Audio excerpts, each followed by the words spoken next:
রাধে রাধে বন্ধুরা। তো দেখো আমি কতগুলো টব নিয়ে নিয়েছি। আর এই যে দেখতে পাচ্ছ, এগুলো হচ্ছে দই এনেছিল। তো আমি সেই হাঁড়িগুলো কিন্তু ফেলিনি, দইয়ের হাঁড়ি। এগুলো সবসময় টব কেনা সম্ভব না। আর আমার তো জানোই তোমরা সবাই যে ঝড় এলেই টব দুটা তিনটা করে ভেঙে যায়।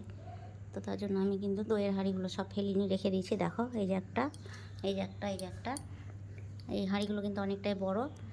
তো এগুলো নিয়ে আমি তুলসীর চারা লাগাবো।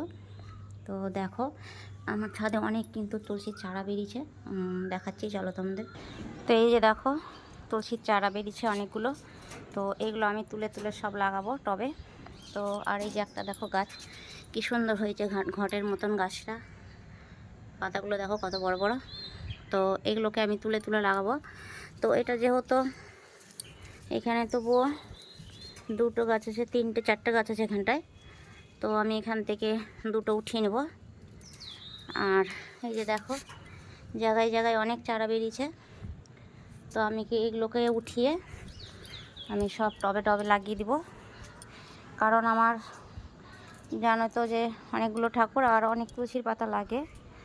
আর আমি এগুলো সব কিন্তু বাড়ি থেকেই আমি এগুলো নিই। তো এই যে দেখতে পাচ্ছ এটাও।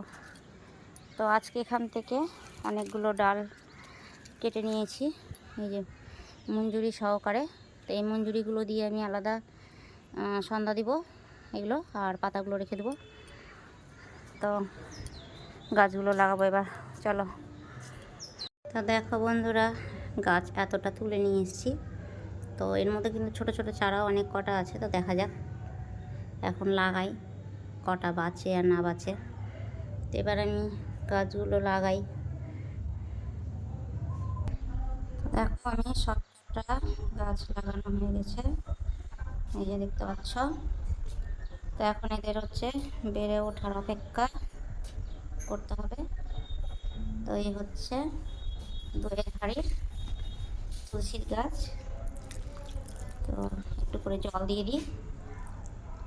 এখন দেখা যাক গাছগুলো কেমন হয়। কারণ বর্ষার দিনে গাছ লাগালে একটু গাছটা বেড়ে ওঠে তাড়াতাড়ি আর ভালো হয়।